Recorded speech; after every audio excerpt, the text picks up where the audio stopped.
Okay, everybody, I think we're ready to get going.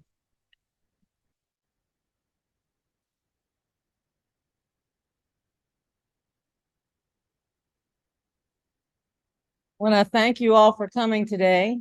This is another great crowd. I'm really excited to see you all here for our Let's Get Fired Up meeting. Are we fired up yet? Yeah. All right. Terrific. So, early on in my life, I learned an important lesson about winning. I learned it on the tennis court. In high school, I was a pretty good tennis player, a pretty good athlete, actually. I was a very good golfer, a good tennis player, good enough to be on the basketball, softball, field hockey teams in high school. Pretty crappy volleyball player. During the summers, I lived at the country club that my parents belonged to. And every day my mom would drop me off and I would be there all day and I'd play 18 holes of golf and as much tennis as we could squeeze in. There was a senior member of the club, a senior meaning we thought old. She was 70. I'll be 70 in a month. So she was an older senior woman and she lived near the club and she had a lovely house and she had her own tennis court. And she would invite some of the girls to come and play tennis over there periodically.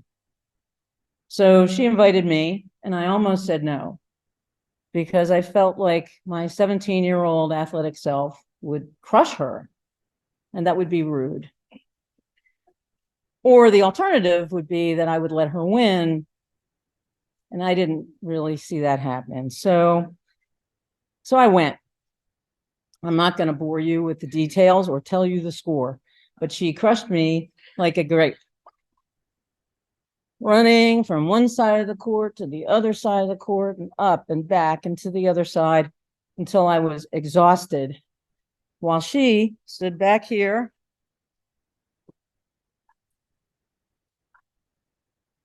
one step forward, one step back. That was it. I was exhausted, weakened, and badly defeated. I went back to the club and confessed to my friends that I had been humiliated by a woman who we all felt probably had about 1 foot in the grave. So here's a lesson. Whatever it is you want in life, it is a journey. Power serves look great, but unless they're backed up by winning volleys, they don't really mean anything. They're style points and they don't win out over substance. We all know this, right?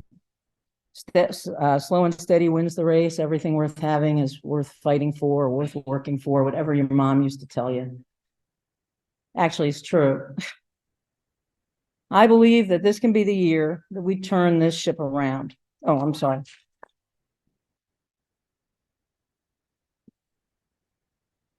I think most of us are tired of waiting for this ship to come in. We work, we phone bank, we canvass in 100-degree plus weather. We write postcards as we'll do today. We give money and we still mostly lose. But I don't think that's going to happen this year. I don't think it's going to happen in South Carolina, and I certainly don't think it's going to happen in Greenville. We have great candidates, not okay candidates, not good candidates. We have great candidates. They are smart, they are talented, they are well-funded, and for God's sake, they have us. Democratic women have been working hard on phones and doors to spread the word, increase awareness, and inspire voters. With Amanda's leadership, Amanda McDougald Scott, for those who are new, so over there, she's our county chair. With her leadership, we'll continue our strong GOTV efforts, beginning the first day of early voting. There's things going on right now, but then first day of early voting, we'll be really pushing hard.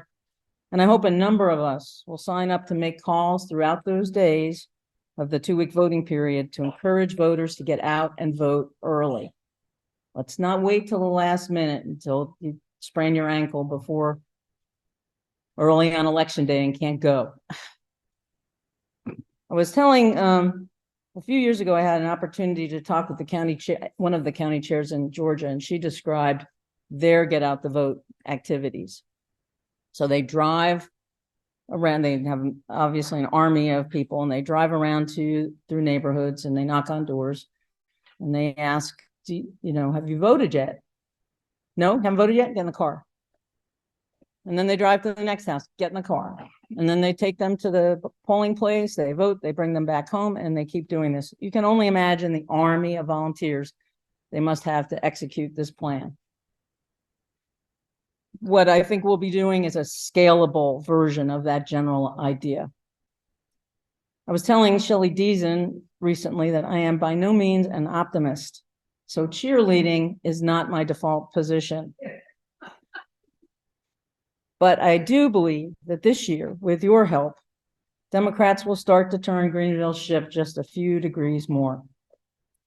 With our volunteers pitching in to help on phones, on doors, talking with your neighbors, putting out a lawn sign, putting a car magnet or a bumper sticker on your car, we can outplay and outlast.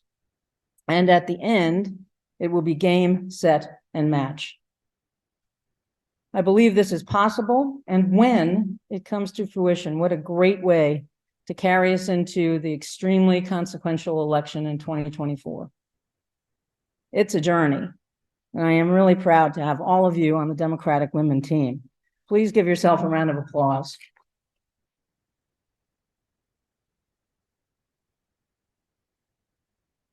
I'm scaling down my remarks today. Thank you for not applauding that. To give us time to write postcards.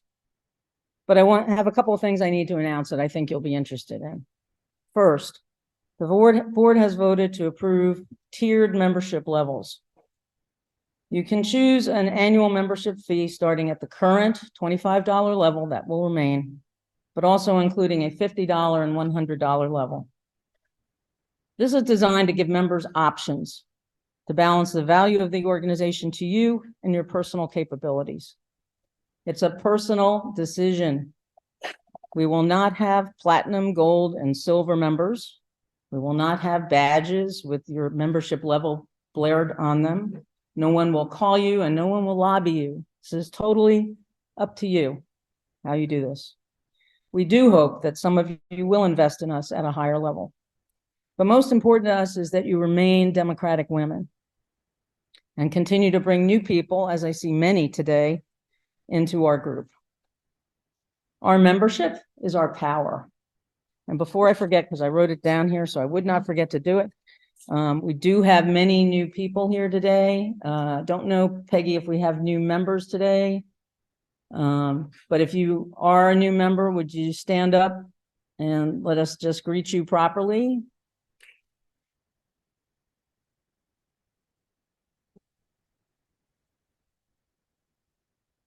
Fantastic. We're thrilled to have you. And there are a lot of people here I know who are here for the first time. I said this before, first time at the meeting. It feels a lot like AA. Hi, my name is Laura. I'm a Democrat. So if the first timers could stand up, that'd be great also. Well, we welcome you. Wow.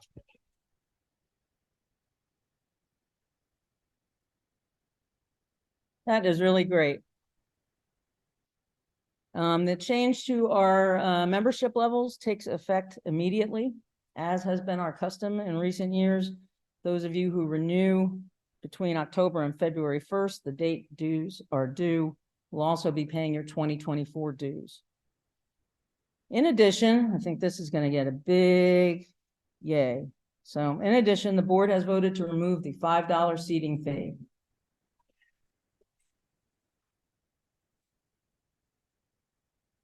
See, I told you it didn't make that much of a difference, right? This fee was instituted in May to help offset the cost of the room. We are not normally in this room for those of you who are new here, but they're having a big conference in the other room. So that's why we're in the chapel today. Many members have not been happy with that decision. The income it brings in is relatively low, and we feel confident that the tiered membership will increase our membership income enough to ameliorate the issue. The board is exploring some other options to raise money to help us be more supportive to candidates, to the party, to participate in community events and programs, and continue to provide meaningful events for our members. Although there is nothing in the bylaws that require us to share our financial details with the membership, the board and I feel that transparency is crucial. So at our January meeting, each board member will give a report on their activities through the year, plans for 2024, and Valerie Brooks Madden, our fantastic treasurer. I don't know where she is, but yay, Valerie. I called her name and she hid. Will present a financial report. One thing we're considering is offering sponsorship opportunities to Democratic businesses or organizations, such as for the Donkey's Tail, which is monthly, for our email blasts a couple of times a month, for the meeting itself. So we don't plan to make these expensive, but we think that if we could sell a few of those with a committed frequency, we could bring in a steady stream of income that would be helpful. If you have any suggestions about businesses you know of, Democratic run businesses that might be interested in that, I'd love to hear them. Thank you. Next year, we're facing a huge election, and hopefully we will have many strong candidates running. The GCDP Priority 6 program will be up and running, and we want to be supportive of that as well. On the fundraising front, we have a really fun event coming up November 12th. It's the Fall Christmas Shopping Spree over at Westside Market. We will have the entire place to ourselves for 2 hours. It is 5 to 7. 5 to 7 on the 12th. There'll be wine, snacks, music, and lots of Democrats to shop with. So we hope you'll sign up. The link is in the slideshow. I will also send it out in the post-event email, and for those of you who need it.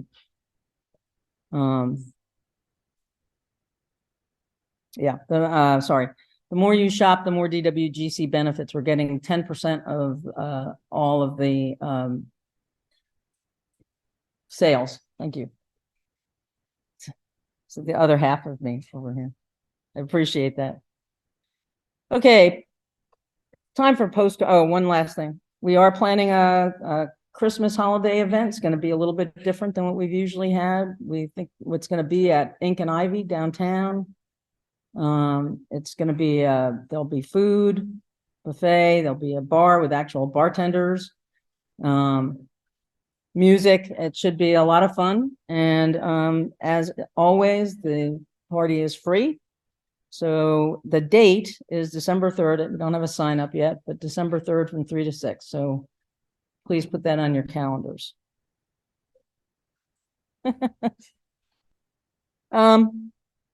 Okay, so the GCDP has been very busy this election season.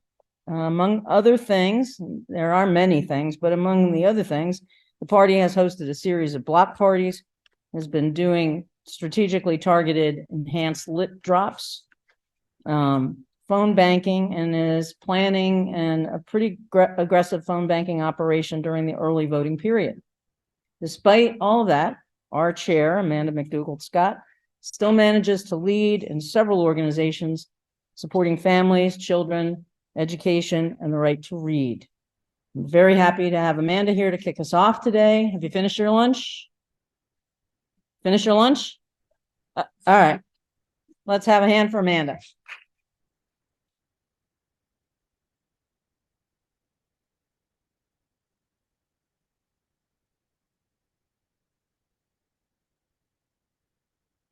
Thanks, Laura. Does this one work? Does this work? No. It might, but if you walk around, they won't see you. Thank you for reminding me. All right. Well, thank you, Laura. And I appreciate so much you sharing just a couple of things that we're doing. I'm so happy to be here this morning, get to talk to everybody. And then one other thing I noticed is earlier when Laura said, are we all fired up? nobody said ready to go. And I felt like that was a total miss because we are definitely fired up. And that's right. Now, a little bit louder, fired up, ready to go. We have such an important election this year. And it's not just important this year. And I know some of you have heard me say this already, but it is so important that I'm going to say it again. This is not just about this year. We have to win this year because it's important. We can have our first female and Democrat mayor in Michelle Shain. And we can reward Dorothy Dowe and Ken Gibson for all the hard work that they've been doing over the last 4 years by reelecting them back to city council. But once we win this year, that means that it's going to send a message to the entire state that we can win here in Greenville. And the path to winning a state election is through Greenville. So we have got to make it happen right here and right now. And on that note, I do want to share a couple of things that we've been doing. We have been coordinating with the SCDP. This is one of the first times they've ever helped out with a municipal election. And when I spoke with our chair, Crystal Spain, when she called me and said that she was running for chair, I said, that's great. And I'm sure I'm going to support you, but we need you to help us out here in Greenville because we know we're not going to win in the state until we win in Greenville. And we have these municipal elections. And she said, I'll be there. And she has been. And not just Crystal Spain, but she's also gotten the DNC chair, Jamie Harrison, involved. And we've had so much support from the executive director, Jay Parmley. And we were just getting so many accolades at a Hispanic celebration that the SCDP threw with the Hispanic caucus this weekend. So all across the state, I have been working so hard with the SCDP to make sure that everybody knows how important this election is. And I know that we have seen statewide support for these elections. And so for that, I am truly thankful and proud. We have also done several new things as I sit every day and think about these voters who are good Democrats. They vote in the federal election. They vote, for president. They vote for gubernatorial years, but they don't vote in municipal election. So I've been thinking so hard about what is it that will make these voters get out and vote. So I'm happy to say that I was able to convince South Carolina Public Radio to come this weekend and do an interview. So Scott Morgan came from Fort Mill and came up to headquarters and spoke with Dorothy and Michelle and Diane Smock and Chandra Dillard, all of them about the importance of a municipal election and what people in the municipal positions do. That was the reason for the story. They don't do partisan things. So we had to go through a couple of hurdles, like don't be scared. Like people just need to know why municipal elections and school boards and other things like that are important. So that's why they came. And I think he'll be doing that in a couple of other places across the state. So it doesn't also seem Greenville centric, but I was just very proud of being able to convince Scott Morgan to come up here and do that story. And then he came to Nicholtown with us and we went and spoke with several voters in Nicholtown. And we really got to hear some interesting stories that we'll hear when the story comes out about why people don't vote. One person said it was the first time an elected official had ever been to their door and they'd been able to speak to them. So I don't know if they just moved there or what, because I know we've got some very hardworking canvassers and elected officials here, but that's what he said. And that's what we were able to change his mind. And now he says he's going to vote this year. So I feel like that is a big success. I'm also working, we're also working really hard this week on a radio spot with jams. I've gotten some data. I'm pulling some data from Clemson and from local IQ so that we can really pinpoint what that 30-second message should be, because it really needs to be about why we are voting in a municipal election. Once again, like 27 seconds of that and then 3 seconds of this is who we're voting for. Again, the goal is Of course, we want them to vote for our candidates, but we want them to be motivated to vote at all. So that's what we're working on. We've also written a letter to those same voters. We have hit over 1,050 doors so far with our literature drop. We have made over 500 calls with our phone banking efforts. And what I want to ask every single one of you here today is to spend at least an hour with us this month at some point, making some phone calls, okay? Either make phone calls or do a literature drop or both. Both will be fantastic, but that will make a difference, and it will allow us to get to these voters that we need to reach. And hopefully any day now, we're going to be getting a dialer, which will make making those phone callers a lot easier. What a dialer is, it means it just goes through and calls numbers until somebody picks up. So you wouldn't just be sitting there dialing them all one by one. So I was supposed to get it last week, maybe this week. The SCDP is paying for that. So we're also really thankful for that. We've also done the block parties, and we are going to do a digital ad push for our municipal candidates this year. So I'm very proud to share all of that. We've been doing a whole lot, and I've been thinking with everybody that I talk to so hard about what it is that we can do. What are we missing? Who are we missing? So that we can make this happen. Now, some of y'all have already heard this, but again, it's so important that I want to share it again. This is so doable, and I'm not just saying this, and I'm not just asking you to believe because it feels good, or we want to, or there's a fairy out there that we think is going to make things happen. No, this is real. This city is 47% Democratic compared to 44% Republican. That's just the beginning, okay? Like, I mean, many of you do know already that we have a majority of city council seats here in Greenville. And we know that Dorothy Dowe won 56% of the vote in 2019. Russell Stahl won in 2021 with 59% of the vote. Biden won Greenville in 2020 with 54% of the vote. Jamie Harrison won in Greenville when he ran for Senate in 2020 with 56% of the vote. James Smith won here in 2018 with 57.5% of the vote. And Joe Cunningham just last year won 53% of the vote in Greenville. So it's possible. It's doable.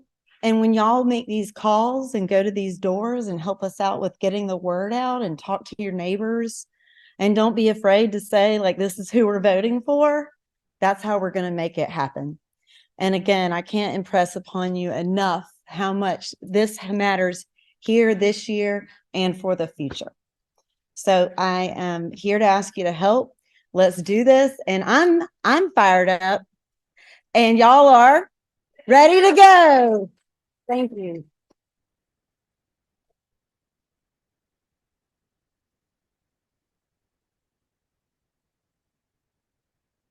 Thank you, Amanda. I'm really glad you got everybody's vocal cords moving because we're going to need them later on. So, okay, it's time to hear from our candidates. I can't begin to take the time to run through all the accomplishments that they've had, but we need only look around Greenville, the growth of commerce, the landscape of Greenville, a diverse and growing workforce, and our vibrant downtown to see the impact. Michelle was a leader on many of the foundations of the new Greenville when she was in the council. Floor Field, the West End that's grown up around it, Falls Park, River Place. And she's worked tirelessly with many nonprofit and community organizations to ensure that growth didn't leave people behind. With growth comes challenges, and Dorothy has been instrumental in addressing and leading on those challenges. Coming up with solutions. As an engineer, that's what engineers do. They see a problem and they come up with a way to fix it. And she's done that, protecting green space, providing more affordable housing for the growing workforce, and focusing on improving and developing effective public transport. Just imagine what Greenville would be for all its citizens if we had both Dorothy on the democratically led council and Michelle as mayor. right? And they'll continue to do the work with humanity, with decency, and respect for Greenville's past, as well as building its future. So we're going to start with Dorothy today. So for those of you who are conspiracy theorists, I did it alphabetically. And so far, the one thing I can tell you, Dorothy, is the mic appears to be working. So just stay close.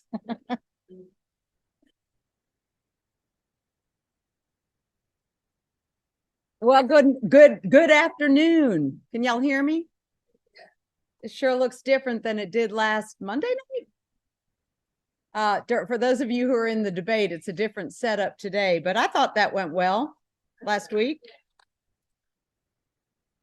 So first, I do want to pay homage to the leader of the Dem Women, Laura Haight. She has been a fearless leader, a steadfast supporter of my campaign. She's been boots on the ground. She's been my bartender at events. She's talked to my husband to keep him entertained at events. This is not only a leader, but a true friend. So thank you, Laura. I also want to recognize my colleague on council, Councilmember Lillian Brock Fleming, who is here. I did see State Representative Senator Carl Allen, but he might have had to leave for a phone call. Okay. You know, in 2018, I became an active member of this organization. Why am I squatting? Yeah. Why am I doing that? An active member of this organization and have been such for the past 5 years. Okay, that's good. That's good, like that, right there. Okay, it's good. Right like that. Perfect. Thank you, Jen. You know, I would not be serving in office if it wasn't for Dem women. I said, you know, several months ago, I stand on your shoulders. This organization propelled me through a primary and then into office in 2019. They were there for me, and look at how they have grown. For those of you who are new, I cannot tell you, first of all, this is not the entire organization, but just to explain to you how it has grown, you know, over the years that I've been involved through great leadership is remarkable. So I thank all of you Dem women for hanging in there. In 2019, when I was elected, we flipped control of the council to a Democratic majority.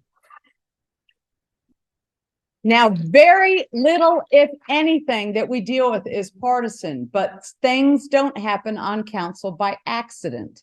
And we have had a measurable impact since then, have we not, Lillian? So let's talk about that.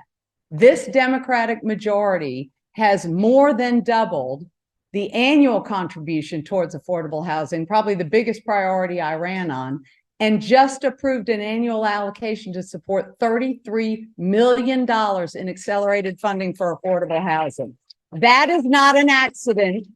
That happens when you have a majority. This council has made inroads on transportation. We are about to open almost a $50 million facility to serve our Greenlink public transit system to allow us to advance on our goals of expanding to a 24/7, 30-minute cycle operation. That does not happen without a majority on council. As well as I will say thank you to our President Joe Biden and his bipartisan infrastructure law that just sent us $25 additional million for sustainable work in that. Thank you.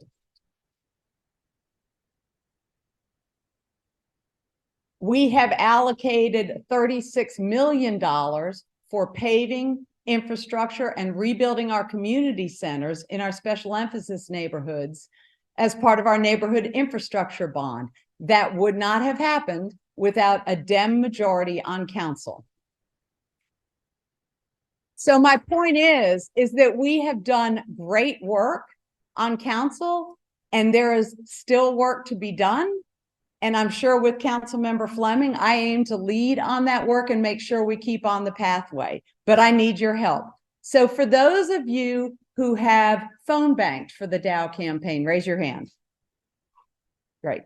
All right, for those of you who have canvassed, and that includes drivers, for the Dowe campaign, please raise your hand. Raise it high. My God, it was 100 degrees out there.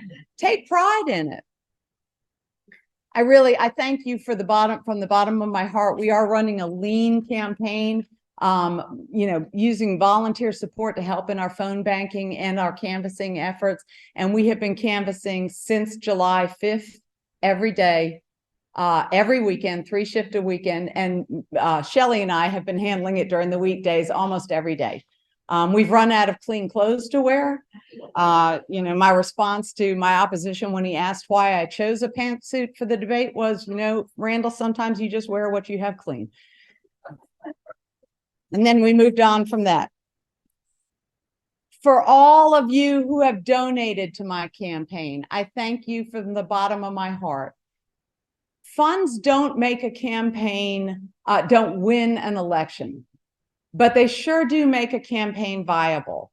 And we have used every dollar so carefully, so wisely to ensure we're reaching the voters in the most effective way to ensure a re-election for my campaign and for me on November 7th. So thank you all for giving from your pocketbook. It is not lost on me how much money you have donated, and I'm grateful for it. So I'm not making you raise your hand because that's kind of awkward.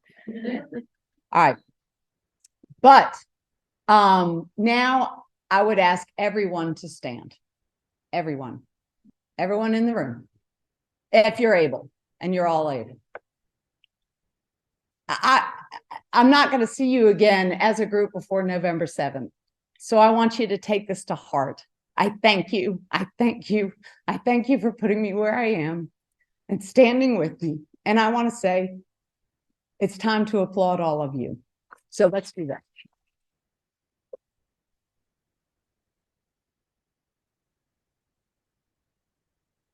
Sit down. Sit down.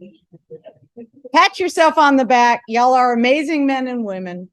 You can sign up today. There are sheets on your tables to scan a cue card if you want to sign up, to volunteer to phone bank or canvass. We have 29 days until the election. 29 days. So I fully intend to win on November 7th. I am working as hard as I can, and I know you are too.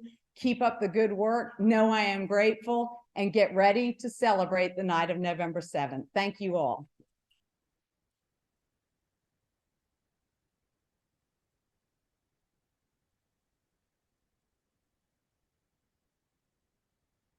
Whoa, it's a lot taller than I am.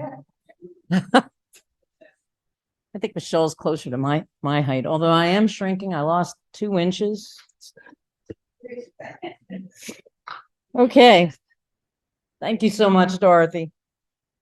Our next speaker is Michelle Shain, soon to be known as Mayor Shain. I don't know if it's bad luck to say that or not, but I think it's bad luck to say if, and I think it's better if we just say when.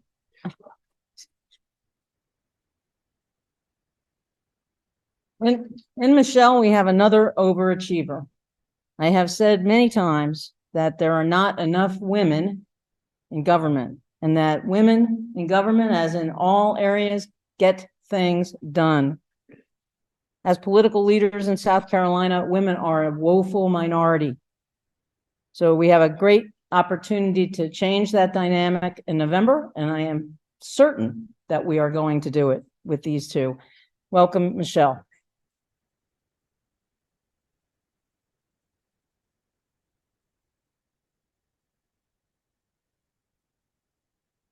Thank you for this opportunity to be here with you today, and all those who are new, thank you for showing up.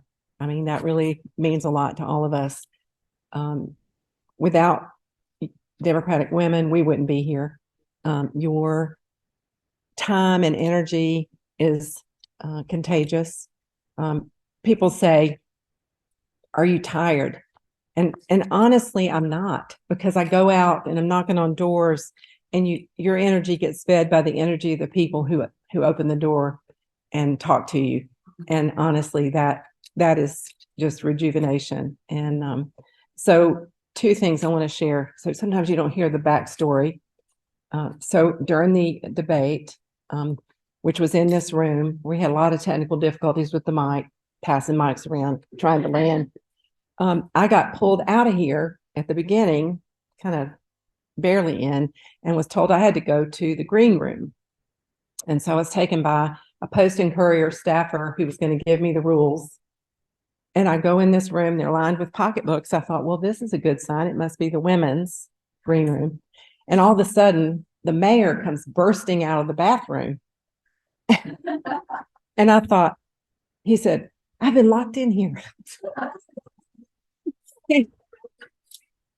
And I didn't know what to say. And he said, am I in your room? And the girl said, oh, no, this is where both of you are going to hear the rules. And my heart was doing this because I thought, oh, my God, he is a wreck, because he really did think he was locked in that bathroom. I didn't do it. So that's one story.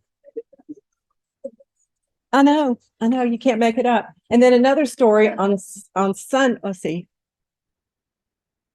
I can't remember if it was Saturday or Sunday. I think the block party for West End Neighborhood Association. It was Sunday, I think. You were there. Anyway, whatever day. Saturday, because my sister drove in from Knoxville, Tennessee. She's 14 years younger than I am. Really cute, young, skinny, and so she wanted to know where her megaphone was. And I said, we don't have megaphones. That's not how it works. But I took her everywhere with me, and she was so much fun. I mean, that energy feeds you too, that you're so appreciative of what you're asking your family to do. My husband has knocked doors with me. He's been a driver. He has not run in the minivan program. We both initially thought it was about driving people in a minivan. I said, we don't have liability insurance for that. I know we don't.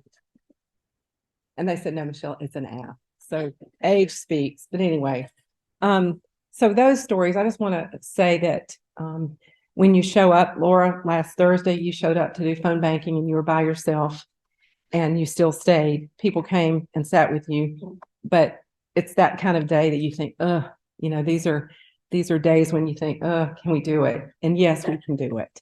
And I think it's winnable. I'm grateful to Amanda. I'm grateful to Laura. And I'm grateful to all of you for stepping up, because we could not do this without you. It is hard. It is 7 days a week. It is, I used to go to bed really early and then get up early. And now I go to bed really late and still get up early. It's that age when you don't sleep much. You're sending emails in the middle of the night, text responses, all that. So I want to say a couple of things for people who are new and don't know me and don't know what I'm about. We do have literature, but I want to say what I'm hearing on the campaign trail is that people are concerned about accelerated growth and very concerned about affordability and housing.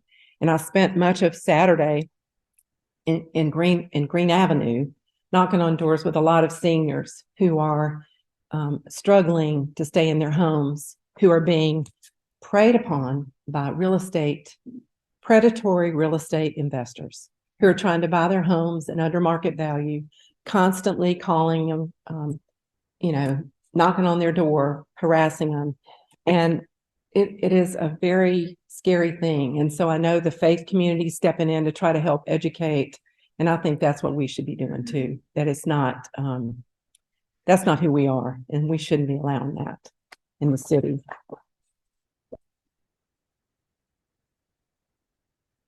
So I say that, we're on a collision course with the traffic of Atlanta, the sprawl of Charlotte, the prices of Charleston.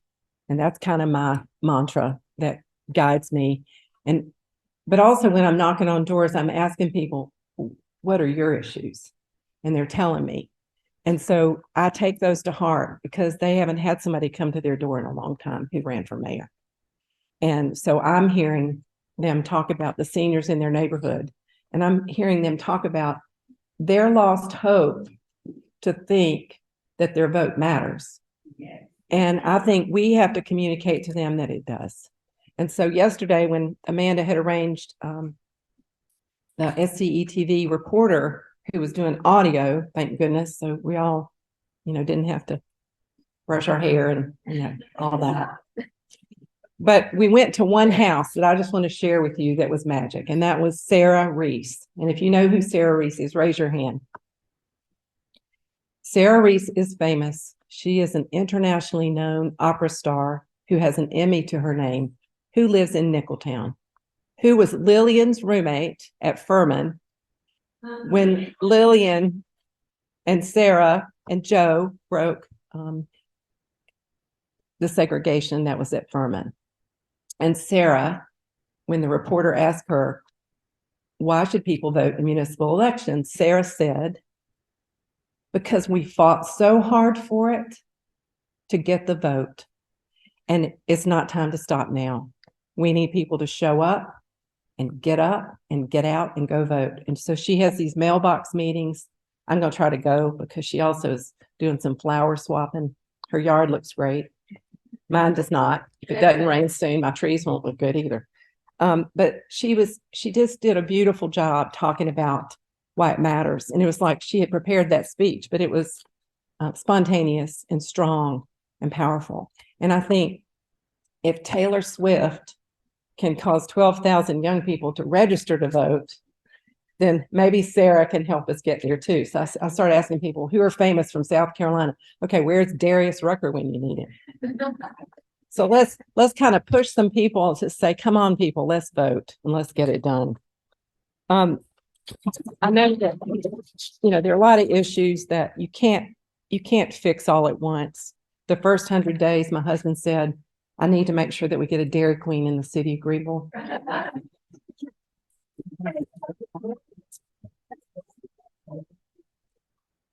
I said, that's on you. You can be business development for that.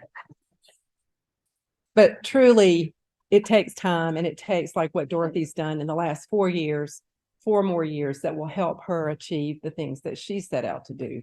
And we need that to happen. And so, and Ken Gibson too. I mean, he is up for a judgeship. And so he's having to be really careful about his role and participation, but he is up for re-election. And so we want him to win. And then if he gets a judgeship, we would be really proud of that. And I know his mama and dad would too. I want to update you on a couple of things because you need to know what we're doing. So besides knocking on doors and calling people on the phone, and I ride around with yard signs in my yard, and so I just hit up Jane. Where's Jane Price? I lost. There she is for a yard sign. She's got Dorothy's yard sign. I'm going to go put mine up on the way home. Thank you very much. But I think that 2 things you should know. This race, my race, is generating some statewide interest. So on September 27th, I was invited to Charleston, to Sullivan's Island, for a party that a group of women gave for me, that women who want to see more qualified women elected to political office. And there were Republicans and Democrats, and women who are CEOs of companies, and they're starting some initiative down there to not just train you, but get you there. Because there's a lot of, there's a lot of layers to it. As Dorothy said, you have limited funds, you have limited staff, but when you really need to run, there needs to be an infrastructure in place to help us get there. So that was a great event. So tomorrow night, we're going to Columbia. Jamie Harrison is hosting a fundraiser for me tomorrow night in Columbia.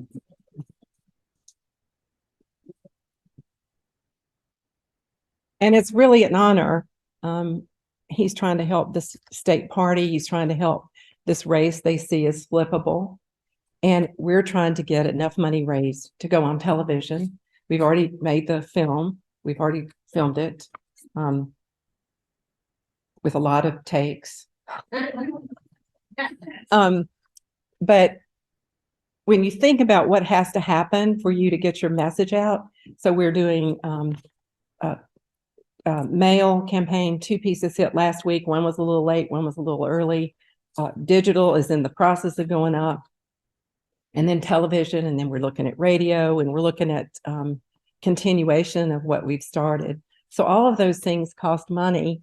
And so we are committed to raise it. So I've been on the phone since June, well, really since March 30th when I filed, calling voters and likely voters and Democrats and Republicans and independents. And I have a really strong list of endorsers who are both parties and independents who have served with the mayor and chose to endorse me. Some of them served with me too, and I'm really proud of that. the bipartisan support.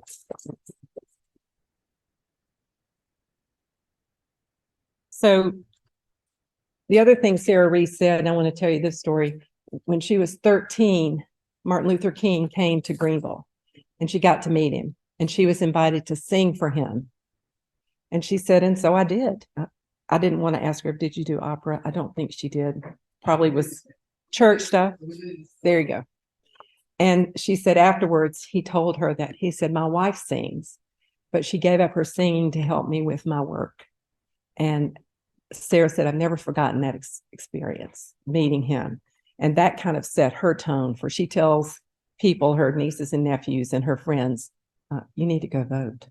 And she asked him at the mailbox. So if you're over there on Webster and you see Sarah on the corner with all those flowers, meet her at the mailbox and she'll give you a swift kick. I would say we do this work, we step forward, we're called to serve, and we bring what experience we have. We don't know everything. I don't know everything, but I'm having a lot of people teach me. My husband got a call this morning from somebody who's visiting from his college days who told me we had we need to do spell check on our website. We misspelled stormwater. And so I said, well, write Lindsey Green, he's my campaign manager, and he did. But I mean, it's that kind of help. I had somebody who called to correct me on some statistic I gave at some speech I made, and I appreciate that. So when you're wrong, you admit it and you work it in. But I think we are all trying really hard to tell the story about Greenville. We're way more than a postcard city. We're a solution city, and we don't have to just be pretty. I'm not as concerned about what the mayor of Birmingham and the mayor of Charlotte have come to Greenville to meet with this mayor think about us. I'm more concerned about the neighborhood president and leadership and neighborhoods who, if they think we're doing a good job, that's where I think we should focus. So thank you very much for your time. And thank you for going to vote. And if you can't vote, tell your friends. You can help do yard signs. A lot of people love to do that. It has not rained in a long time, so they're bending. Anyway, the dirt's hard. Thank you so much for this time.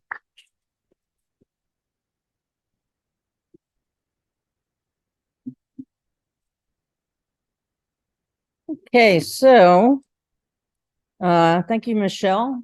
I should have asked you to stay here and Dorothy to come up here. We're gonna have a quick Q&A in case anybody has anything. And then Amanda, I'm gonna ask you to draw the 50-50 today.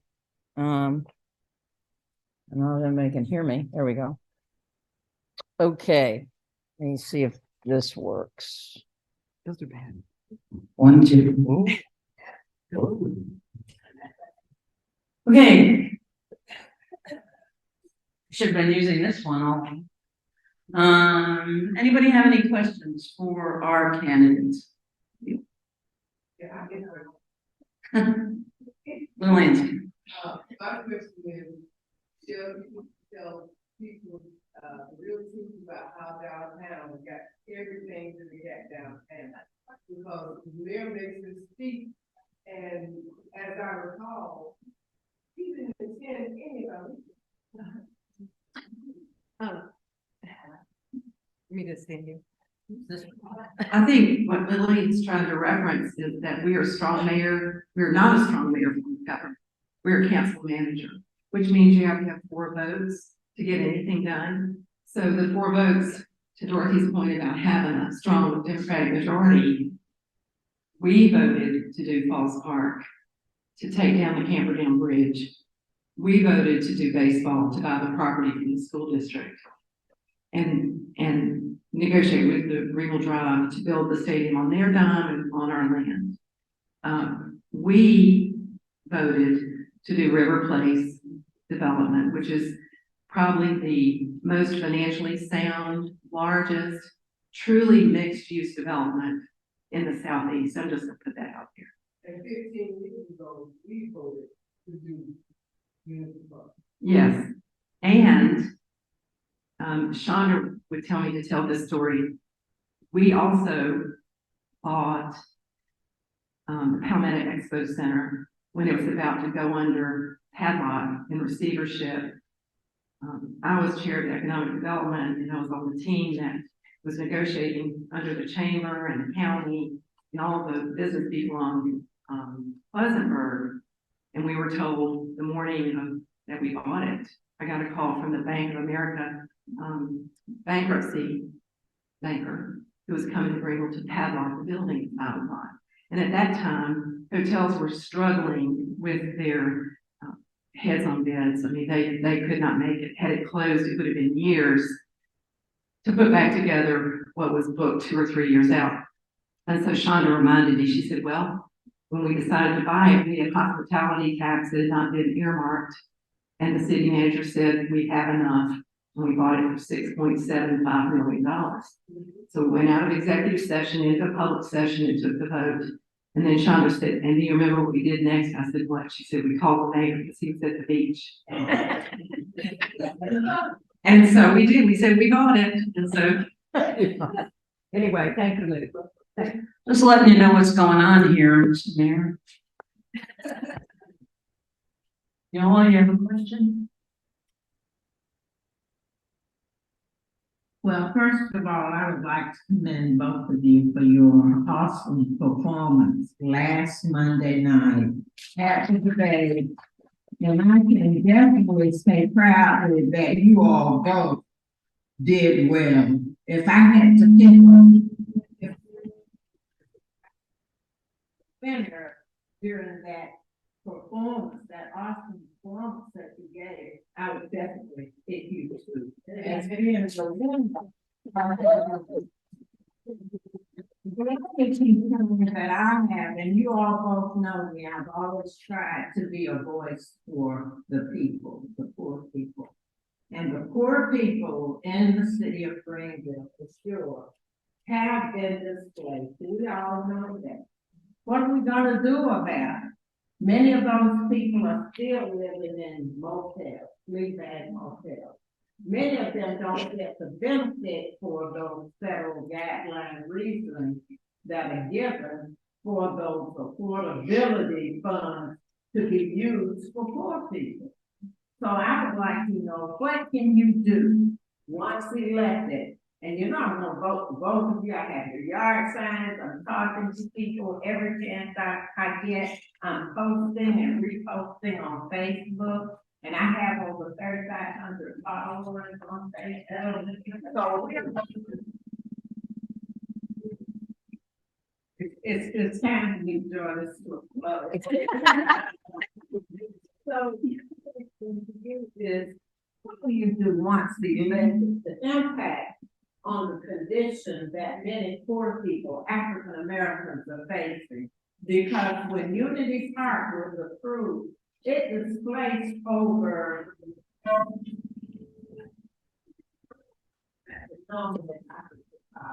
just answer that question. You want me to go this one? I'm gonna bring this one over to you. So I can't speak towards when Unity Park was approved, because that was before I got on council.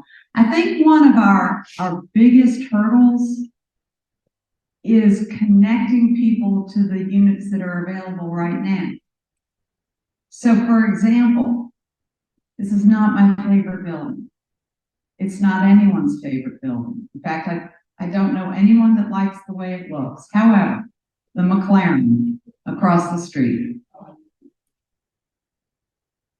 they have tax breaks on that building. It's 252 units. They won't pay property taxes for decades. And in exchange for that, there are 49 units priced affordable for those earning between $20,000 and $48,000 a year, available for leasing. Where we have a disconnect is the city is not a realtor, right? You don't call the city, you can call community development and get connected to that. But we need people to apply for those units and apply now. Sumner Hall, individual homes in Nickeltown, right behind the community center, 39 homes, 8 of which are priced affordable for, I believe, 30 to 60% AMI. Lauren, correct me if I'm wrong. We have 1 house left, just waiting for someone to apply for it. earning between $20,000 and $48,000 a year. But they have to contact the developer that built it and community development to get it. So, you know, those are just two examples. We'll be cutting a ribbon next month for the Riley at Overbrook. That'll be 114 units on Lowndes Hill Road, as well as Gateway at the Green behind Haywood Road. I think that one's somewhere around 100 units. Again, for those making between $20,000 and $48,000 a year. Now, Unity Park, we call the Big Kahuna because it's 9 acres that was given by the city. And with the accelerated housing fund, the 33 million that I just referenced, those projects have been approved by the planning commission and are ready to go. We'll start turning dirt, and that'll be combined about 450 units. So I think the disconnect is people knowing to go apply for them. Now, many people are used to just dealing with the Greenville Housing Authority, which has had its own problems of its own. They aren't accountable to the city. They are HUD. They are in a lack of leadership right now. But the city's community development group has a pulse on every single unit that this city has contributed to and has built. And if you know someone looking, that's who we want to connect them to, our community development group. Those units are there waiting for the applicants. So, to your point, on displacement, when I first got elected, I had heard, you know, again, the concerns about people knocking on your door, offering you money for your home. I had heard the concerns about people being displaced because their taxes went up, tripled in 1 year. I had heard people being displaced from their home because their children sold it after they passed, families home, right? So when I first came on the council, and what is Yvonne Reeder here? I thought I saw you, Yvonne. You knew about this. Our Threats to Housing Security series we did in my first year on council. And we spent 6 sessions. We were in COVID, so it was all videoed, right? It was online. Threats to housing security. And we dispelled the myths about property taxes. Your property taxes cannot triple in 1 year. It's against the law. We talked about knowing how to know the value of your home. I can't stop someone from calling your number, and I can't stop someone from knocking on your door. Neither can you. You know that. But I can stop them from putting signs in the right of way saying free cash for home. And I can help people understand what their home's really worth. You want to sell your house for $1 million? Sell your house for $1 million. I'm not going to, you know, you have a right to take the equity in your home. And I can connect you to resources that will help you understand your tax bill. So perhaps you retitled it, you lost your homestead exemption. That could cause a big leap in your tax bill. So we connected to people to understand their tax bill. And then the last thing we did in that Threats to Housing Security was give them the resources that the city provides for rental assistance. City provides that. Paying your utility bills, city provides that. Connecting you to Rebuild Upstate for housing repairs, the city does that. The problem is people don't know how to access them. And we've got Monique Madison at the helm of this, who's remarkable and doing a great job. The last thing was when your home is, you pass away, you don't have a will. You pass away and you don't have a will, you have been estranged from your husband or wife for decades, but you never got around to divorcing them. Guess what? That home's going to them. So we had an educational series on the importance of a will. So those are just some examples of things we've done. My role, if I'm given a second term, is to continue the monthly meeting I have every month since January to go through our project list and find out where we are in the process of turning dirt for those projects. I've sweat a lot with Lillian and Ken to get the money for it. Now I want to see dirt turning. So every month I put on my engineer's project manager hat and say, where are we on this? They're hating having an engineer on council, I got to tell you, because it's kind of what we do. We manage projects. So that's what I intend to continue to do in a second term. I've gotten the money, ready to turn dirt. This let me thank you so much for all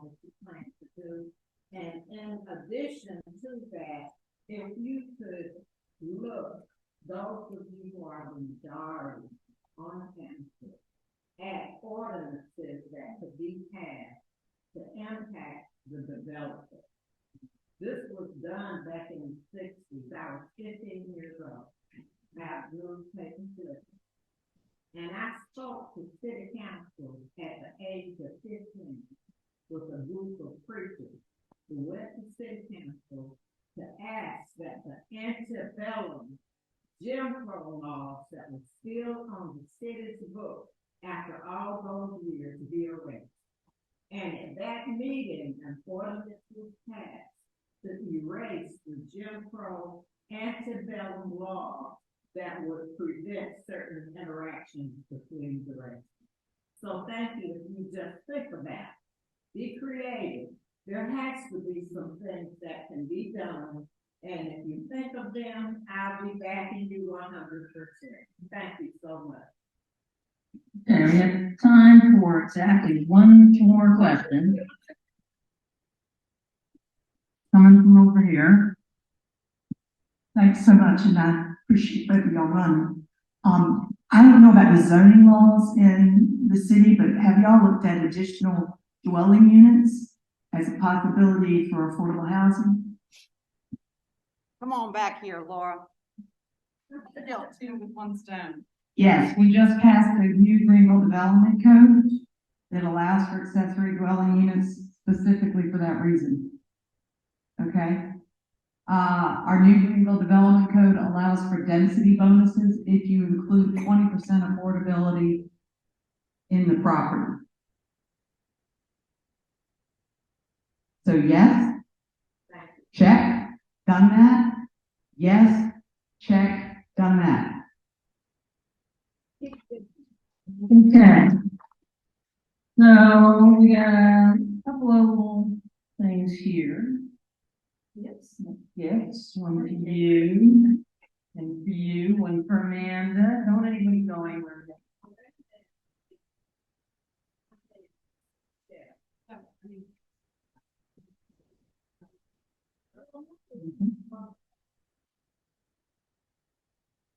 I just want to add one thing that I'd like to see happen in Greenville. So in the city of Charleston, county of Charleston, they have a thing called a housing court. And they're using that to help people have legal representation in the event of evictions. We have the 9th highest eviction rate in the country.